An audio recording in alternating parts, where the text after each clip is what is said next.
Industry کو ہم کہتے تھے پچھلے سال سے جتنی زیادہ بجلی کنزیوم کرو گے 30% ڈسکاؤنٹ ملے گا، 12 روپے کا یونٹ ملے گا۔ سردیوں میں لوگوں کو ہم کہتے تھے کہ پچھلے سال سے زیادہ اپنے گھروں میں بجلی استعمال کرو گے 30% ڈسکاؤنٹ ملے گا، 12 روپے کا یونٹ ملے گا۔ اب کیا صورتحال ہے؟ 5 روپے بجلی کا یونٹ کی سبسڈی جو ہم اناؤنس کر کے گئے تھے 10,000 ارب کے بجٹ میں سے صرف 100 ارب اس کا بنتا ہے، وہ جون سے ختم کر دی گئی ہے۔ ابھی جتنی بجلی استعمال ہو رہی ہے اس میں سے 5 روپے آپ ایڈ کر لیں، بیس ٹیرف بڑھ گیا۔ 7 روپے 97 پیسے جولائی، اگست اور ستمبر میں یہ اناؤنس کر چکے ہیں کہ ان 3 مہینوں میں ہم نے بڑھانا ہے۔ یعنی وہ یونٹ جو ہم 16 روپے کا چھوڑ کے گئے تھے اور اس کو ہم نے کم کر دیا 12 روپے پہ 5 روپے کی سبسڈی دے کے، وہ یونٹ 13 روپے پر یونٹ بیس ٹیرف گھریلو صارفین کے لیے بھی بڑھنے جا رہا ہے اور انڈسٹری کے لیے بھی، فیول کاسٹ ایڈجسٹمنٹ اور ٹیکسز اس کے علاوہ۔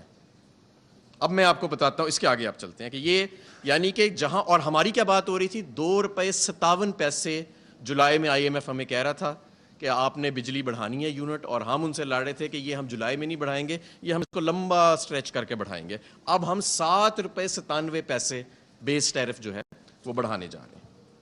اور یہ سارا کیوں ہوا؟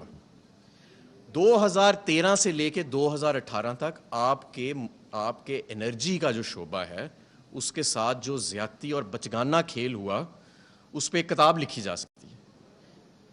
یعنی کہ آپ کے ملک دیکھیں، انرجی سیکیورٹی جس طرح نیشنل سیکیورٹی ہوتی ہے، اکنامک سیکیورٹی ہوتی ہے، اس طرح انرجی سیکیورٹی بھی بڑی اہم ہے۔ انرجی از لائف، زندگی توانائی کے بغیر کچھ بھی نہیں ہے۔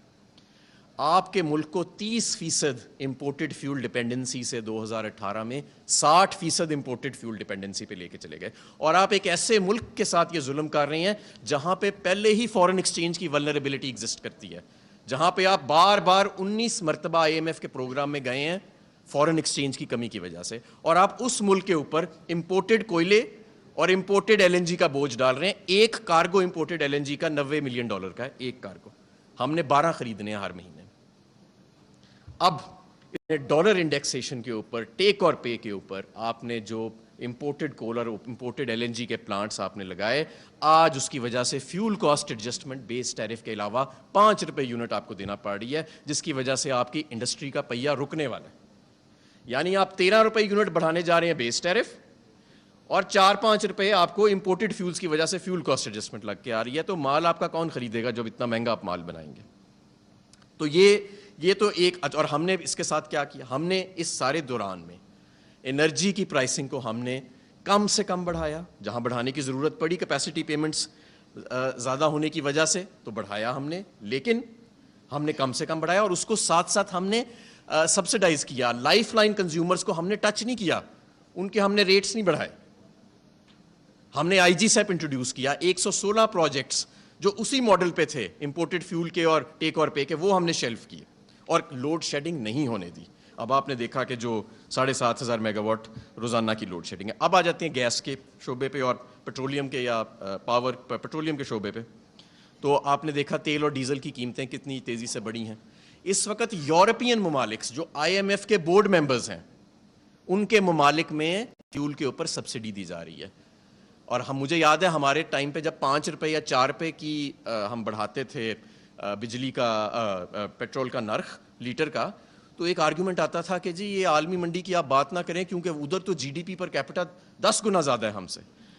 تو اب جو جن کا G D P per capita 10 گنا زیادہ ہے وہ فیول پہ سبسڈی دے رہے ہیں، اور ہماری اس فیول پہ سبسڈی ختم ہو گئی ہے۔ نمبر 1 یہ۔ نمبر 2، روس کے ساتھ تیل۔ روس کے ساتھ جو ہم نے تیل کے میں نے اپنے لیٹر میں واضح لکھا تھا کہ ہم نے اپریل کے اندر پہلے کارگوز لے کے آنے ہیں، اپریل کے مہینے میں پہلے کارگوز ہم نے روس کے لے کے آنے، اور ہم نے لے کے آنے تھے۔ روس پچھلے سال سے زیادہ تیل بیچ رہا ہے اس سال، اور حکومت انڈیا کی حکومت جو ہے وہ اپنے ریفائنرز کو پروموٹ کر رہی ہے کہ زیادہ سے زیادہ سستا روس کا تیل لو، صرف اپنی ضروریات پوری نہ کرو۔ انہوں نے اپنی ضروریات پوری کر کے سستا کروڈ آئل لے کے مہنگا ڈیزل اور پیٹرول دنیا کو بیچنا شروع کر دیا اربوں ڈالر کا۔ جو ہیں ان کے اندر ایک مسلسل ڈیٹیریوریشن آئی ہے۔ توانائی جو ہے وہ بھی اس سے خالی نہیں، اور توانائی کے اندر ڈیٹیریوریشن خاصی زیادہ ہے، اور توانائی کیونکہ انرجی از لائف، تو ہمیں خدشہ یہ ہے کہ جتنی آگے ڈیوسٹیشن توانائی کے شعبے میں آ رہی ہے یہ پوری معیشت کو اپنی لپیٹ میں خدا نخواستہ لے لے گی اور پورے معاشرے کو اپنی لپیٹ میں لے لے گی. میں آپ کو بتانا چاہتا ہوں کہ جب پاکستان تحریک انصاف نے حکومت سنبھال لی تو ہماری پاور جنریشن کی پیک جو تھی وہ 20,000 میگا واٹ تھی, اور اس کی ٹرانسمیشن کیپیسٹی بھی 20,500 میگا واٹ تھی. اور جب ہم چھوڑ کے گئے تو ہم 26,000 میگا واٹ کی ٹرانسمیشن کیپیسٹی اور پیک جو ہم نے جنریٹ کیا تھا وہ 25,000 میگا واٹ کیا تھا سسٹینڈ بیسس کے اوپر. تو ہم نے تقریباً 20 سے 25% صرف 3.5 سال میں اپنی جنریشن اور ٹرانسمیشن کو انکریز کیا, اور ہمارا 5 ایئر جو پلان تھا وہ ٹرانسمیشن کیپیسٹی کو 30,000 میگا واٹ پہ لے جانے کا تھا, اور وہ پہنچ بھی جائے گا انشاءاللہ تعالیٰ جو پروگرامز ہم نے شروع کیے تھے. سرکولر ڈیٹ کا فلو 450 ارب سالانہ کیپیسٹی پیمنٹس کے باوجود 450 ارب ہی تھا. یعنی جتنی ہم کیپیسٹی پیمنٹس کر رہے تھے نون لیگ کے آخری سال کے اندر اتنی ہی سرکولر ڈیٹ میں ایڈیشن ہو رہی تھی. 450 ارب سالانہ کی کیپیسٹی پیمنٹ وہ ساری کی ساری سرکولر ڈیٹ میں پارک ہو رہی تھی. جب ہم چھوڑ کے گئے 850 ارب کی کیپیسٹی پیمنٹ اور صرف 100 ارب کا سرکولر ڈیٹ کا ایڈیشن ہم چھوڑ کے گئے, اور اس سال ہم نیگیٹو 300 بلین سرکولر ڈیٹ کا ٹارگٹ کرنا تھا, ہم نے ٹارگٹ کیا ہوا تھا اور اچیو کرنا. اس کے ساتھ ساتھ جو ہمارا آخری ریویو ہوا, شوکت ترین صاحب اس جانتے ہیں IMF کا, تو تمام پاور کے بینچ مارکس کو ہم نے اوور پرفارم کیا تھا. اکتوبر کے ماہ کے اندر ٹوٹل 10 منٹ کے اندر انرجی کی میٹنگ جو تھی وہ مکمل ہو گئی تھی, جس کے اندر مکمل پرائسنگ کے اوپر اتفاق ہو گیا, اور باقی سارے بینچ مارکس تو ہم ویسے ہی اوور پرفارم کر چکے تھے.